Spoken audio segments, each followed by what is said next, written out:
15 जून दोपहर 2 बजे गलवान घाटी, हिमालय की ऊंचाइयों पर भारतीय सीमा का एक सुदूर वीरान इलाका। कॉर्पोरल अहमद, बेस को खबर देते हैं कि फॉरवर्ड पोस्ट से झंडा नदारद है। सर देखिए, वहाँ और भी हैं।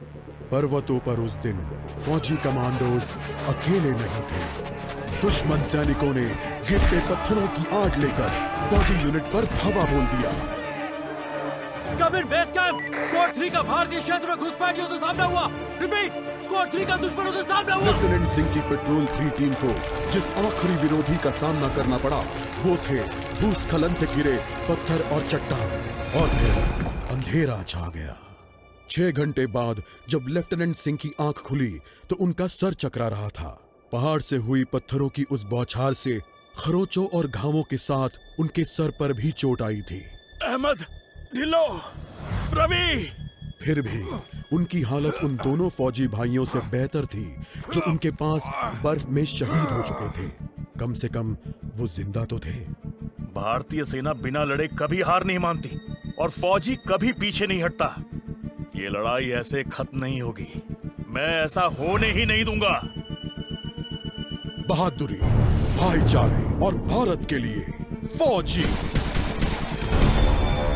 LAC की गलत तरफ एक कैंप, लेकिन हो सकता है कि लेफ्टिनेंट सिंह का स्क्वाड वहां कैद हो। एक टेंट लालटेन की रोशनी में चमक रहा है। ये तलाश शुरू करने के लिए एक अच्छी जगह हो सकती है। उस छोटे से टेंट की तंग जगह में एक साइड टेबल, एस्ट्रे, एक जलती हुई सिगरेट और कुछ बक्सों के ऊपर गैस वाली लालटेन रखी थी। पर सबसे जरूरी था एक कैदी जो रस्सियों से बंधा हुआ था। रवि, लेफ्टिनेंट सिंह की टुकड़ी का सबसे कम उम्र का जवान, जिसे इतनी बुरी तरह पीटा गया कि उसका चेहरा काला और नीला पड़ गया। उसमें शायद थोड़ा होश बाकी था। सर, उन्होंने दूसरों को बंदी बना दिया। रवि ने कहा। रिपोर्ट बाद में फौजी, पहले तुम्हें छुड़ाना होगा। नहीं सर, दूसरों को आपकी मुझसे ज्यादा जरूरत है। मैं किसी को पीछे नहीं छोड़ता फौजी। लेफ्टिनेंट सिंह रवि के पैरों से रस्सी खोलने लगते हैं। देर हो गई सर, पीछे देखिए। एक दुश्मन सिपाही टेंट में आता है और लेफ्टिनेंट सिंह को पीछे से पकड़ लेता है। टेंट में उनके बीच संघर्ष होता है और बक्से गिर जाते हैं। बक्सों पर रखी लालटेन गिरकर टूट जाती है और उससे गैस निकलने की आवाज के साथ हवा में बदबू फैल जाती है। रवि, निकलो यहाँ से। लेफ्टिनेंट सिंह रवि को खोलना चाहते हैं पर देखते हैं कि वो बेहोश है। रवि, कोई प्रतिक्रिया नहीं। लेफ्टिनेंट सिंह लड़ रहे थे पर जवान तब तक बुरी तरह बेहोश हो गया था। लेफ्टिनेंट सिंह उस जलते टेंट से बच निकले।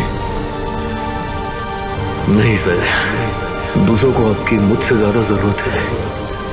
रवि के ये शब्द लेफ्टिनेंट सिंह के कानों में गूंज रहे थे। सर, मुझे तो लगा कोई नहीं आएगा। निडर और एकजुट, भूलना मत अहमद। बस एक काम करना बाकी है, इसे इसकी सही जगह पहुंचाना है। रवि, करण, सुनील और जावेद के लिए वो इसे घर वापस पहुंचाने के लिए शहीद हुए। सर, आज आपने मेरी जान बचाई है। समझ नहीं आता मैं आपका शुक्रिया कैसे अदा करूं। मुझे शुक्रिया मत कहो अहमद, फौजी यही तो करते हैं। जहां भी भारतीय ध्वज लहराता है वहां हम अपनों की हिफाजत करते हैं। मुझे गर्व है, मैंने आपके साथ इस देश की सेवा की है सर। अभी काम खत्म नहीं हुआ है, अभी तो बहुत कुछ करना बाकी है।